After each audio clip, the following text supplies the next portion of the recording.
200 mil anos, 200 milênios, 2.000 séculos, 2.400.000 meses, 730 milhões de dias e 1.752 bilhões de horas.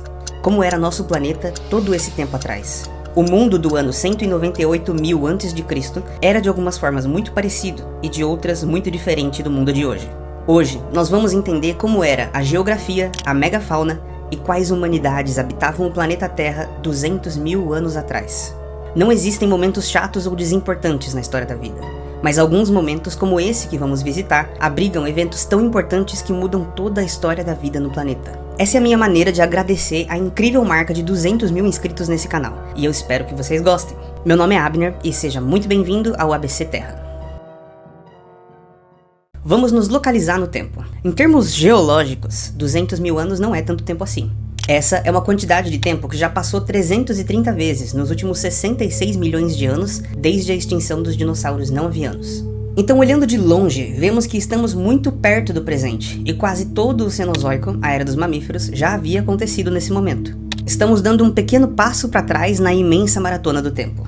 Nos encontramos no Pleistoceno, a época que compreende de 2,6 milhões até 12 mil anos atrás, quando começa a época atual, o Holoceno, ou Antropoceno, depende de para quem você perguntar. Mas no final do Pleistoceno, as mudanças que viriam já começavam a se anunciar. Esse foi um tempo de transição, de muitas maneiras.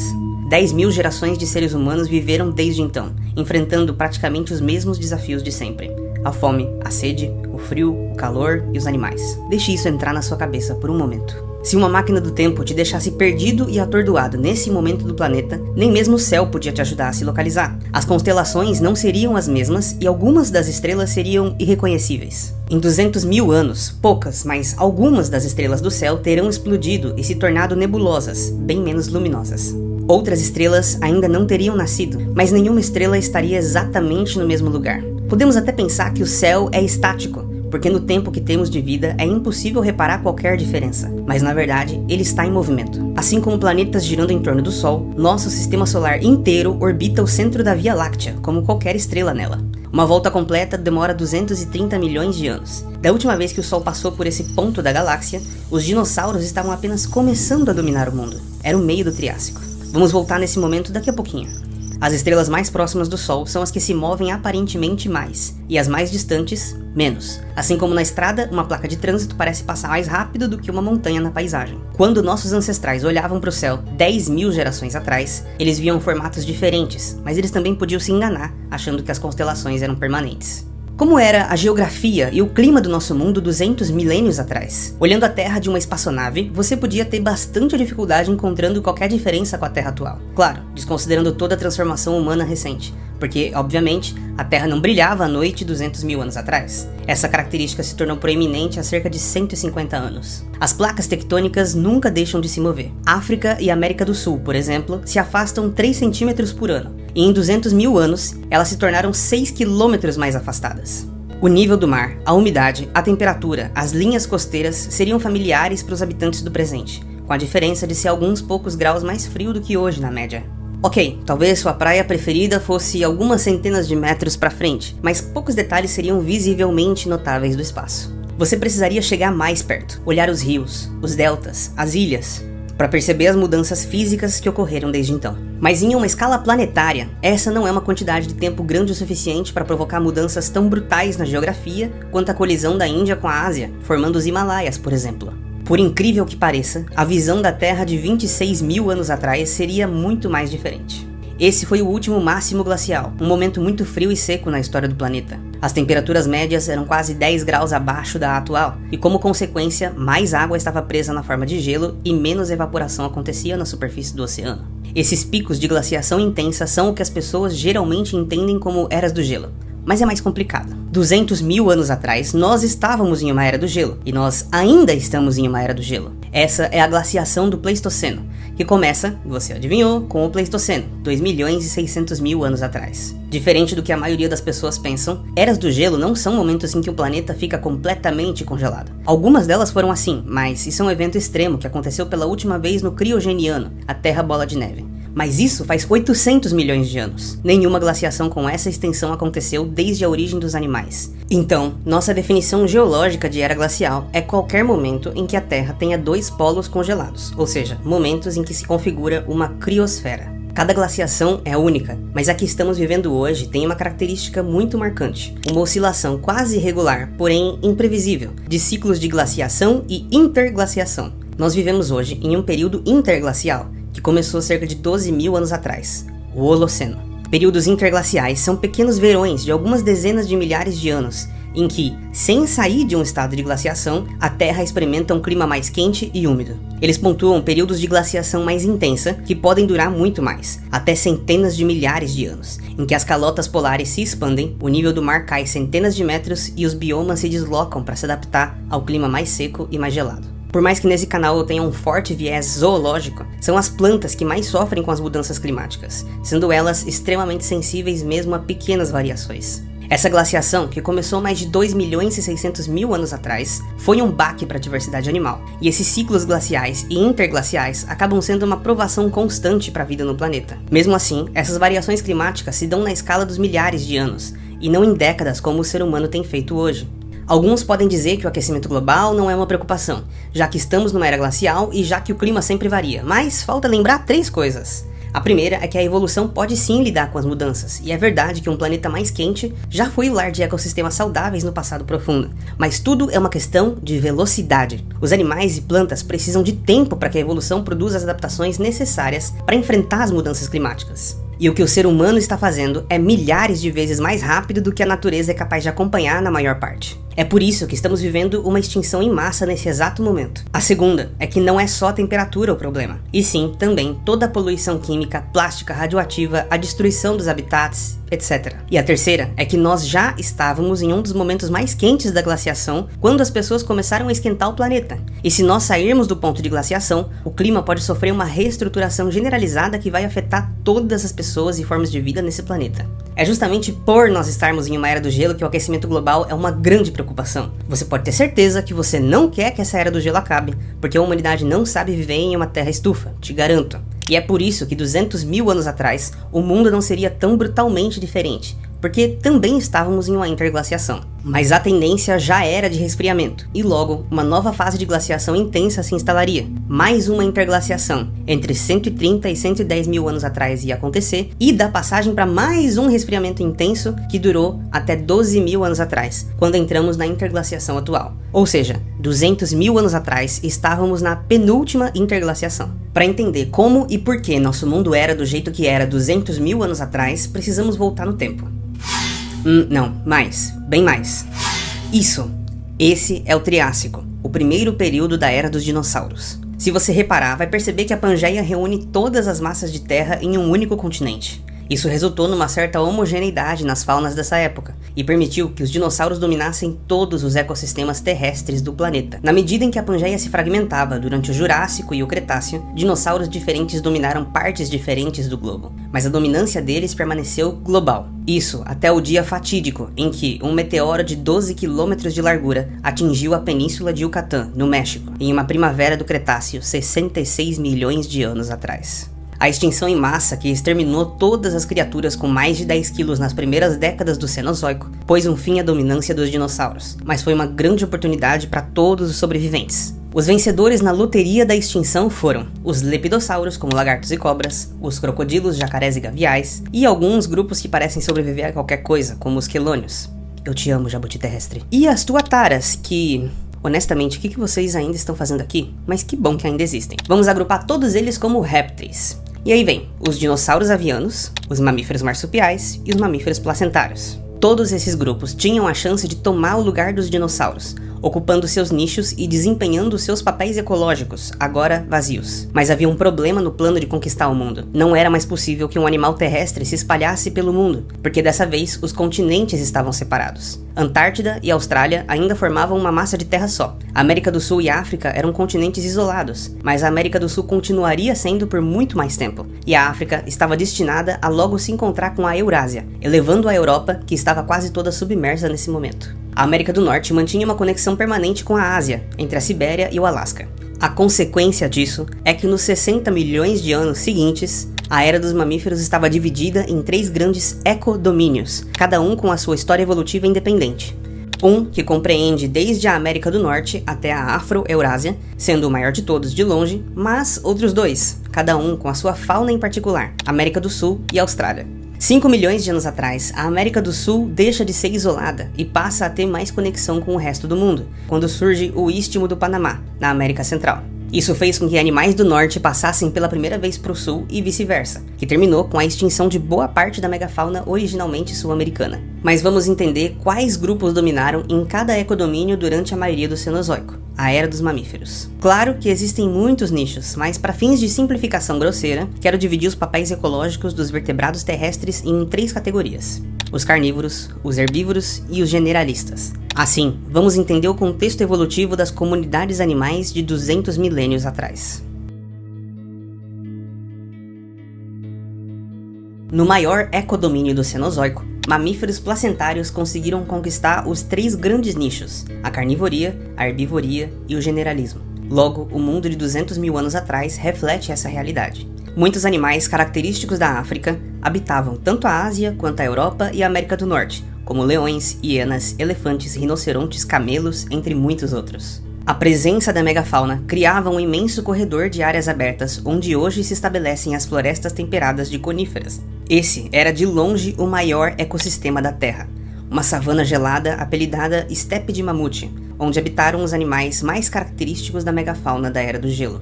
Mas essa configuração de savana permanecia mesmo durante as interglaciações, durante todo o Pleistoceno. E em termos geocronológicos, ela acabou de colapsar. A megafauna do Pleistoceno acabou de levar um golpe muito duro, e uma grande parcela da megafauna do planeta foi extinta em um breve período de tempo que coincide com o início da atual interglaciação. A extensão da parcela de culpa das humanidades nessa extinção ainda é muito debatida. Com a megafauna virtualmente extinta, as árvores que antes eram pisoteadas e derrubadas começaram a crescer. O que era uma imensa, populosa e diversa savana até 10 mil anos atrás, se tornou uma floresta monótona, pobre em diversidade, tanto animal quanto vegetal. Então, por mais que estivéssemos em uma interglaciação 200 mil anos atrás, essas florestas do hemisfério norte eram muito mais restritas, e no lugar delas havia uma versão fria da savana africana. Ao invés de elefantes, tínhamos mamutes, e ao invés de rinocerontes, tínhamos rinocerontes lanosos, e por aí vai. Mas alguns animais se destacam. Um dos animais incríveis que coabitaram a África, Oriente Médio e subcontinente indiano com os nossos ancestrais foi Civatherium. Esse animal é provavelmente o maior girafídeo e o maior ruminante que já existiu, com uma aparência imponente e 2 pares de chifres na cabeça. Ele tinha um aspecto que lembraria um okapi gigantesco, e esse animal incrível pode ter vivido até tempos tão recentes quanto 8 mil anos atrás. Algumas artes rupestres na África parecem dar match com os esqueletos desse animal, o que significa que eles faziam parte da paisagem durante a esmagadora maior parte da história da humanidade. E ainda assim, Civatherium era apenas um gênero dentre muitos girafídeos que já popularam o planeta. Outro animal fascinante que pode ter convivido com outras humanidades, como os Homo erectus, é o Gigantopithecus. Ele foi o maior primata que já existiu, e habitou as florestas da Índia, China e Vietnã entre 5 milhões e 100 mil anos atrás. Ele era próximo dos orangotangos, podia chegar a 3 metros de altura e pesar incríveis 600 quilos. A dieta do Gigantopithecus, assim como a do panda, consistia quase inteiramente de bambu e de frutas, e as causas da sua extinção ainda são controversas. 200 milênios atrás, a visão do Gigantopithecus para o pequeno Homo erectus, ou até mesmo para os denisovanos, pode ter sido absolutamente intimidadora. Eles ainda viveriam por 100 mil anos nesse momento, antes que fossem esquecidos pelo tempo. Todas as espécies de elefantes que existem hoje já existiam nessa época, além de muitos outros. Na Eurásia, o mamute lanoso, o mais famoso dos mamutes, habitava desde a Europa até a Sibéria, em toda a extensão da estepe de mamute. Nós conhecemos essa espécie intimamente, até mesmo no nível genético. Foi possível sequenciar o genoma desse mamute extinto a partir de amostras de material orgânico preservado pelo permafrost, o solo congelado no Círculo Ártico. Às vezes, temos a sorte de encontrar indivíduos inteiros, com níveis de detalhe como o pelo e a última refeição ainda preservadas, como é o caso da filhote Yuba. Existem hoje planos sérios para trazer essa espécie de volta à vida, para um projeto de reconstrução do ecossistema ártico chamado Parque do Pleistoceno. Mas isso é uma história para outro vídeo. Mas a clonagem não pode ser feita com espécimes de 200 mil anos atrás, porque o material genético se degenera muito rápido. Os espécimes sequenciados são 160 mil anos mais novos, pelo menos. Essa, que é uma das espécies mais carismáticas da Era do Gelo, viveu até cerca de 4 mil anos atrás, com uma última população na ilha de Wrangel. Sabemos que não apenas os mamutes eram caçados pela sua carne, mas também que seus ossos serviam como material de construção para cabanas e templos, mas a evidência disso não é tão antiga. Na América do Norte, no entanto, dominava o mamute columbiano, uma espécie consideravelmente maior do que o mamute lanoso, sendo um dos maiores probicídeos de todos os tempos. Assim como os elefantes atuais tinham suas versões peludas, os rinocerontes também já foram bastante comuns em toda a Eurásia. O gênero Elasmotherium é o mais conhecido dos rinocerontes da Era do Gelo. Pinturas rupestres mostram que nossos ancestrais conviveram e caçavam esses animais, que podem ter se extinguido cerca de 30 milênios atrás. As primeiras reconstruções mostram o Elasmotherium com um imenso chifre pontiagudo, mas estudos mais recentes apontam para um outro formato, como um domo. Smilodon é o mais famoso predador do Pleistoceno, um gênero de tigres dente de sabre que não eram exatamente tigres, como o nome popular sugere. Ele viveu, como grande parte da megafauna da Era do Gelo, até 10 mil anos atrás nas Américas do Norte e do Sul. Aqui, devem ter evitado competição com as onças pintadas, se especializando em presas maiores, o que pode ser também a causa de sua extinção. Os dentes caninos superiores eram muito longos e grossos, mas também frágeis, o que significa que eles não podiam depender exclusivamente dos dentes para caçar. Seus braços são mais fortes do que a média dos felinos, e ao que parece, era deles que as espécies de Smilodon dependiam para abater suas presas. Uma ampla variedade de bovídeos selvagens habitava da África até a Eurásia, mas talvez o mais impressionante de todos seja Pelorovis. Esse bovídeo africano tinha um chifre impressionante, cujas funções ainda são debatidas. Ele pode ter vivido até tempos tão recentes quanto 4 milênios atrás, e sua convivência com humanos também é documentada em artes rupestres.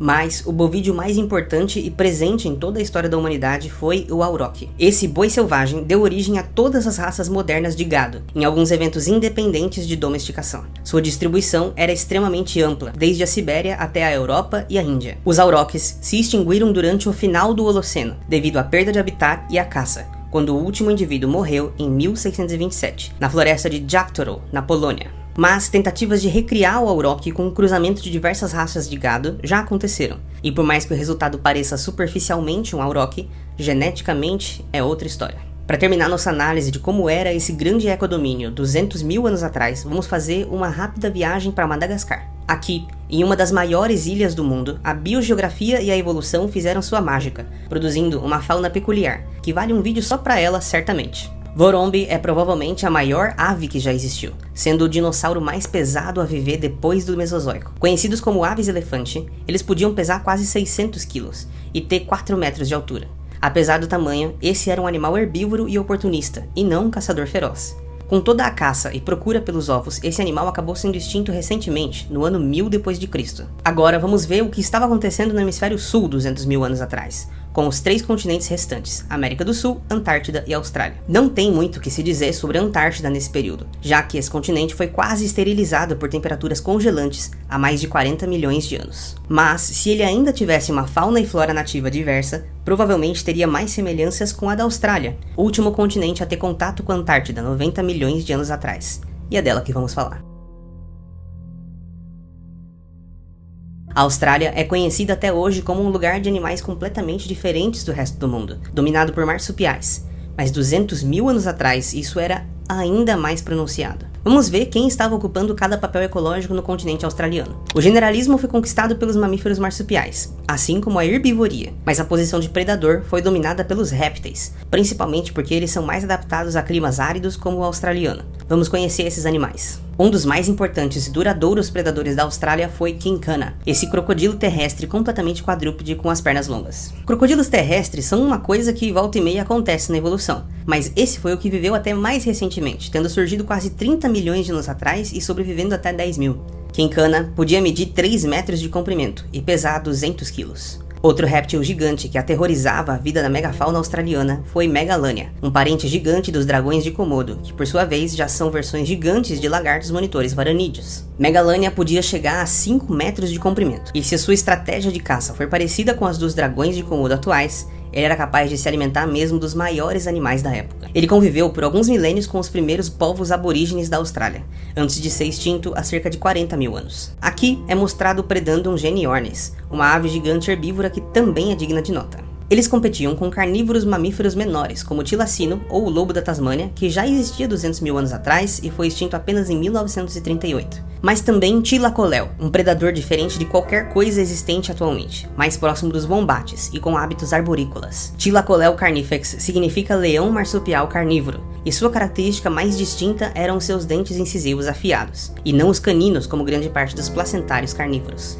Mas ele provavelmente era especializado em presas menores, como cangurus, diferente dos seus companheiros carnívoros répteis da época. Outro réptil gigante digno de menção na fauna australiana foi Meiolania, um jabuti terrestre com mais de 2,5 metros de comprimento, chifres na cabeça e uma cauda cheia de espinhos. Meiolania também viveu por muito tempo, mais de 20 milhões de anos, até ser extinto há cerca de 4.000 anos nas ilhas da Nova Caledônia. Entre os herbívoros mais proeminentes da época estavam Procoptodon, um gênero de cangurus gigantes que, assim como os cavalos, andavam sobre um dedo só. Alguns dizem que seu peso, em torno de 300 quilos, tornaria impossível que ele se movimentasse pulando como cangurus atuais, e que a sua anatomia sugere que ele andava com uma perna de cada vez. O gênero esteve presente até pelo menos cerca de 45.000 anos atrás, antes de ser extinto, embora algumas evidências indiquem que ele pode ter sobrevivido até 18.000 anos atrás. Mas de longe, o maior animal que existia na Austrália 200.000 anos atrás era Diprotodon, que também foi o maior marsupial que já existiu. Seu nome significa 2 dentes apontando para frente. Significa que ele podia se alimentar não só de folhas, mas também de raízes enterradas ricas em água e nutrientes. Parecendo um wombat de 2 metros de altura nos ombros e 1.500 quilos, Diprotodon pode ter convivido com os aborígenes australianos por mais de 10 milênios, antes de ser extinto cerca de 40.000 anos atrás, tendo durado quase todo o Pleistoceno. O último animal da megafauna australiana do Pleistoceno que eu separei para mostrar para vocês é o Palorchestes, uma criatura cujos hábitos de vida e aparência ainda são consideravelmente misteriosos. Em dimensões, ele seria comparável a um cavalo, e evolutivamente ele é próximo do Diprotodon. As espécies de Palorchestes tinham 4 patas poderosas, com as patas dianteiras com garras grandes, semelhantes à de um koala, que provavelmente usavam para derrubar folhas e tirar casca das árvores. A longa sínfise da mandíbula inferior de todas as espécies de Palorchestes indica que as suas línguas eram longas e fortes como a de uma girafa. A aparência dos ossos nasais desses animais sugere que eles possuíam uma pequena tromba, levando ao apelido de antamarsupial. Agora que cobrimos 2 dos 3 ecodomínios do planeta durante essa época, vamos passar para o último e mais incrível na minha opinião, a América do Sul. Assim como a Austrália, nosso continente também teve uma história evolutiva independente, sendo um continente isolado desde antes do dia final do Cretáceo. Também como a Austrália, ele não abrigava nenhuma humanidade de qualquer espécie nessa época, mas diferente da Austrália, a América do Sul estabeleceu contato com o resto do mundo entre 5 e 3 milhões de anos atrás, quando o soerguimento do Istmo do Panamá possibilitou o grande intercâmbio americano. Nesse evento, animais do norte migraram para o sul e vice-versa. 200.000 anos atrás, a América do Sul era uma grande mistura entre animais originários e os imigrantes do norte. Por uma grande parte da sua história, a América do Sul foi o único continente onde os dinossauros foram capazes de dominar novamente o nicho da carnivoria. O auge das aves do terror, predadores que alcançavam velocidades absurdas com um bico pontiagudo, terminou quando a competição com predadores do norte exigiu demais desses animais incríveis. Mas, por quase 3 milhões de anos, elas foram capazes até mesmo de invadir a América do Norte e se diversificarem brevemente, assim como preguiças gigantes. 200.000 anos atrás, os mamíferos placentários já ocupavam todos os grandes papéis ecológicos na América do Sul, mas nunca sem a competição de marsupiais e aves. Se pudéssemos voltar no tempo para ver como era a América do Sul nessa época, havia uma chance de encontrarmos as últimas aves do terror, os Psilopteros. Eles eram uma espécie pequena, porém antiga de ave do terror, que pode ter vivido de uma forma muito semelhante à siriema, parente vivente mais próxima delas. Esse último gênero de Phorus racídeo pode ter sobrevivido até muito recentemente, cerca de 20.000 anos atrás. Os mais famosos, fascinantes e carismáticos animais de todo o Cenozoico endêmico sul-americano são as preguiças gigantes, com certeza. Elas foram um grupo diverso de preguiças terrícolas, que podiam chegar a tamanhos comparáveis a elefantes, como o Megatherium. Sua anatomia, com pernas curtas, uma bacia ampla e braços longos, sugere que esse animal passava muito tempo sentado, puxando galhos para se alimentar. Elas foram um dos primeiros fósseis a serem reconhecidos como um animal extinto, pelo naturalista George Cuvier. Assim como as aves do terror, elas também invadiram a América do Norte há cerca de 4 milhões de anos, sendo extintas em ambos os continentes há quase 10.000 anos. Ela é um xenartro, uma ordem de mamíferos originária do nosso continente, que inclui preguiças, tatus e tamanduás. Essas preguiças também são conhecidas pelas imensas paleotocas que cavavam, às vezes com centenas de metros de profundidade, em um complexo de túneis que só pode ter sido obra de muitas gerações de preguiças. Esses buracos são tão grandes que é possível andar confortavelmente de pé em alguns deles. 200.000 anos atrás, elas ainda eram muito comuns em todo o continente, assim como suas tocas. Os primeiros humanos a colonizarem a América do Sul, há cerca de 15.000 anos, certamente encontraram esses animais, e a memória deles pode ser preservada em lendas folclóricas, como a do Mapinguari. Outro animal incrível que habitava o Cerrado brasileiro era o Notiomastoidon. Apesar de poder ser confundido com um elefante superficialmente, ele na verdade é de uma outra família de probicídeos, os gonfotérios. Notiomastoidon tinha um tamanho parecido com o do elefante asiático, e um hábito bastante generalista, ao que indica sua dentição. 200 mil anos atrás, eles prosperavam no nosso continente, sendo extinto apenas 11 mil anos atrás, aproximadamente. A associação de esqueletos desse animal com artefatos humanos sugere que os humanos tiveram um papel na sua extinção. Mas esses gonfotérios vieram da América do Norte durante o Grande Intercâmbio, diferente de Toxodon, o gênero pertencente a uma ordem de mamíferos originalmente sul-americana, chamada Notongulata. Essa ordem super diversa, com mais de 150 gêneros descritos, tinha desde animais parecidos com coelhos até os parecidos com rinocerontes, como os Toxodons. Eles eram herbívoros que podiam pesar 1.500 quilos e ter até 2,5 metros de comprimento. Mixotoxodon foi o único membro do grupo a ter sucesso em invadir a América Central e o sul da América do Norte, chegando ao norte do Texas.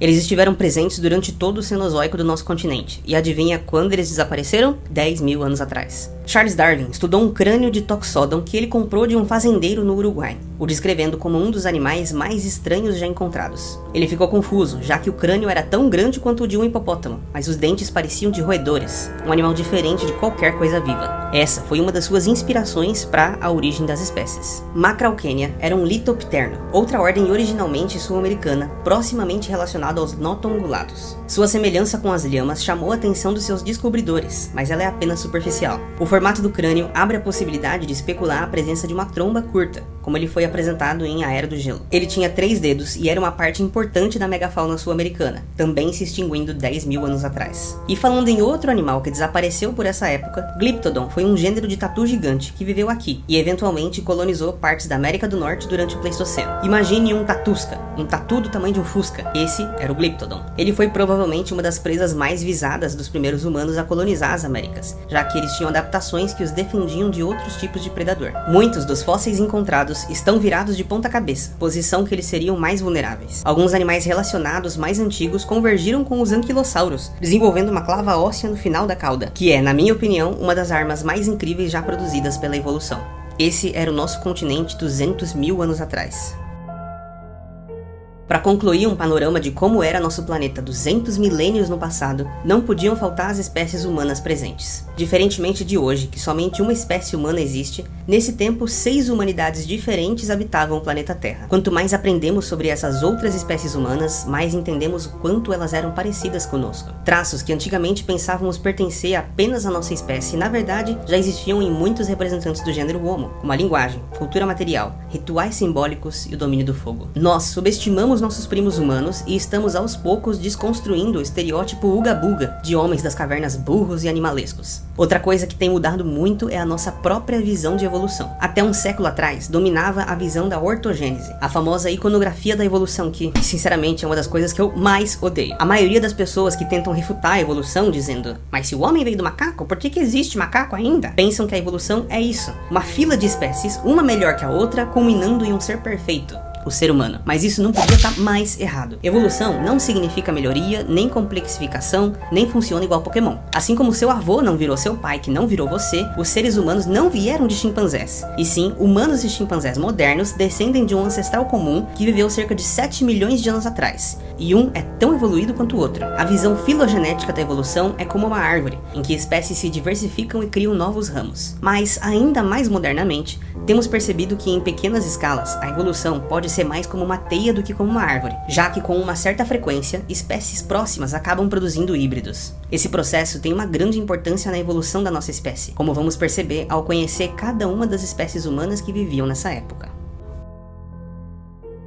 Homo erectus foi a espécie humana mais duradoura. Viveu mais de 2 milhões de anos no todo, que é muito comparado aos 300 mil anos da nossa espécie. Eles parecem ter sido os primeiros humanos modernos, e podem ser os ancestrais de todas as humanidades que serão citadas a seguir. Eles podem ter sido os primeiros a usar linguagens simbólicas, dominar o fogo e viver em grupos maiores. Por conta da sua ampla distribuição geográfica e temporal, Homo erectus tem muita variação de tamanho e formato, e outras espécies podem estar abrigadas dentro desse nome. A única evidência fóssil de grupos de Homo erectus vem de 4 locais do Quênia, onde 97 pegadas feitas há 1.500.000 anos provavelmente foram deixadas por um grupo de pelo menos 20 indivíduos. Um desses rastros, com base no tamanho das pegadas, pode ter sido um grupo inteiramente masculino, o que poderia indicar que eles eram algum grupo de tarefas especializado, como um grupo de caça ou de patrulha. Se estiver correto, isso também indicaria a divisão sexual do trabalho, que distingue as sociedades humanas das de outros grandes símios e mamíferos carnívoros sociais. Mas 200 milênios atrás, os dias de glória do Homo erectus já haviam passado. Ele era uma espécie ameaçada, há poucos milênios da extinção. Homo heidelbergensis foi uma espécie humana da região mediterrânea, entre Europa e África, que pode ter sido ancestral comum entre Homo sapiens e neanderthalenses. O uso do fogo se tornou comum entre eles 400.000 anos atrás, o que significa que eles já tinham intimidade com o fogo há 200.000 anos nessa época, aproximadamente. Eles surgem 700 milênios atrás,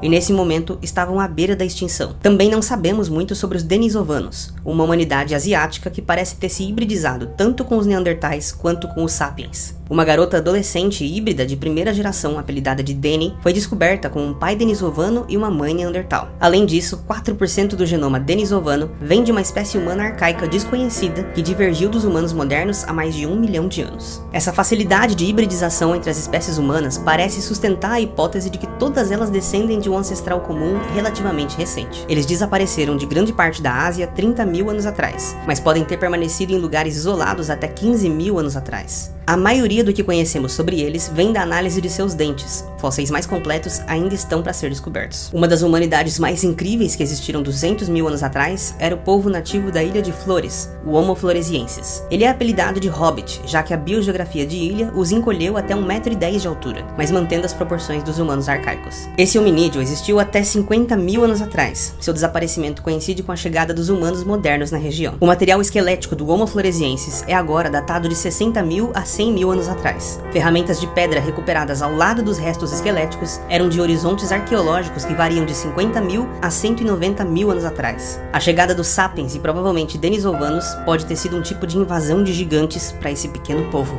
O mais famoso dos hominídeos que coexistiu com a nossa espécie 200.000 anos atrás foram os neandertais. Esse ser humano era mais baixo, mais musculoso, tinha membros mais curtos proporcionalmente, mas uma feição mais robusta, com um cérebro maior na média do que os sapiens. Diferente dos últimos hominídeos citados, os neandertais deixaram muitas evidências de sua existência para trás. Em parte é porque eles tinham o hábito de enterrar os seus mortos, o que ajuda a preservar o esqueleto. Alguns desses mortos foram encontrados cheios de ornamentos, com o que foi interpretado como os pertences pessoais. Isso pode parecer algo trivial para nós, mas é uma evidência de que suas mentes tinham a capacidade de produzir um plano simbólico da realidade, com algum tipo de mitologia e crença no transcendente envolvida. Apenas um povo com esse tipo de entendimento do mundo seria capaz de enterrar os seus mortos, ou até mesmo cuidar de membros da comunidade que seriam incapazes de viver sozinhos. Muitos esqueletos neandertais mostram sinais de cicatrização de lesões graves, o que significa que eles podem ter sido impedidos de caçar por meses, anos ou até permanentemente. Somente um senso de comunidade, empatia e, em última análise, a capacidade de amar seus companheiros seria capaz de fazer um neandertal sobreviver às feridas impostas pelo mundo cruel de 200.000 anos atrás. Hoje, imaginamos que esse povo era capaz de falar, contar histórias e abstrair o passado e o futuro. Isso é muito diferente do que nós pensávamos inicialmente. No início, esqueletos de neandertais eram montados para parecerem propositalmente estúpidos. As pessoas não eram capazes de aceitar que houvesse uma outra espécie de ser humano tão inteligente quanto a nossa, ao ponto do anatomista Ernst Haeckel tentar nomear a espécie Homo stupidus. Os neandertais têm uma longa história evolutiva. Os primeiros exemplos conhecidos de fósseis semelhantes aos neandertais têm cerca de 430.000 anos. Os neandertais mais conhecidos viveram entre cerca de 130.000 e 40.000 anos atrás, após o que todas as evidências físicas deles desaparecem. 200.000 anos atrás, neandertais já existiam há pelo menos 230.000 anos, e eles estavam a 100.000 anos do seu auge e 160.000 anos de sua extinção. Nessa época, eles já eram capazes de produzir ferramentas como pontas de flecha de pedra. Sua distribuição em toda a Europa e Oriente Médio se sobrepôs à distribuição de Homo sapiens, e evidências genéticas apontam que isso pode explicar o seu desaparecimento. Pessoas com etnias de origem subsaariana, como os povos originários da África, Índia e Oceania, não têm nenhum traço de DNA neandertal, diferente de outras etnias humanas que podem ter até 4% de DNA neandertal no seu genoma. Isso significa que o cruzamento entre as duas espécies já foi comum, e que a extinção dos neandertais puros pode não ter sido devido à sua inferioridade e estupidez, e sim à sua semelhança conosco, que olhamos para essa outra humanidade e enxergamos algo familiar. De uma certa forma, os neandertais, que viviam mais espalhados, podem ter sido absorvidos geneticamente pelas populações sapiens cada vez maiores. Mas onde estávamos nós 200 mil anos atrás? Por muito tempo, os cientistas imaginavam que a humanidade teria surgido durante essa época, mas achados mais recentes estendem em 100 mil anos a história da nossa espécie. Os primeiros Homo sapiens viveram no leste da África 300 mil anos atrás. Eles compartilharam o mundo com outras 5 humanidades, pelo menos. Nossos ancestrais nessa época tinham a pele negra e eram habilidosos produtores de ferramentas, como lanças, arcos e flechas. Isso permitia que nós não precisássemos chegar tão perto da caça quanto o Neandertal, por exemplo, o que pode ter nos tornado caçadores eficientes. E talvez até eficientes demais. Não foi fácil, e nem de uma vez só e de uma forma linear, mas os seres humanos lentamente conquistaram espaços em todos os continentes do mundo pelos próximos 180 mil anos, sendo o último lugar a ser populado a América do Sul. Aparentemente, a nossa chegada às diferentes regiões do mundo tem uma relação com o desaparecimento da megafauna e as demais humanidades. Nossa espécie, assim como todas as humanidades, surgiram durante a glaciação do Pleistoceno, um momento delicado para toda a biosfera, como qualquer era do gelo. Talvez os ecossistemas já estivessem debilitados quando os seres humanos chegaram, e a nossa pressão pode ter sido demais para muitos desses animais. Mas esse mistério está longe de ser resolvido, já que os seres humanos atravessaram várias interglaciações antes do colapso que aconteceu no início do Holoceno, 10 mil anos atrás. Essa é a época em que começa a agricultura. Mas isso é história para outro vídeo. 200 milênios atrás, viveram os ancestrais de todos os seres humanos vivos hoje, mais de 11 mil gerações no passado. Esse grupo, até então confinado à África, estava destinado a conhecer o mundo inteiro, com as suas habilidades generalistas que o tornaram capaz de conquistar quase qualquer território. É a história deles que 200 mil anos depois produziria o nosso mundo. Existem muitos outros aspectos do nosso mundo nesse tempo fascinante que eu não pude abordar nesse vídeo, mas deixe nos comentários se você gostou de conhecer a megafauna dessa época e que perguntas ficaram desse vídeo. Me diga também que outros momentos da história do nosso mundo você gostaria de conhecer. Não se esqueça de se inscrever para mais histórias perdidas no tempo e compartilhar com amigos que podem se interessar pelo tema. Muito obrigado e tenha uma ótima vida.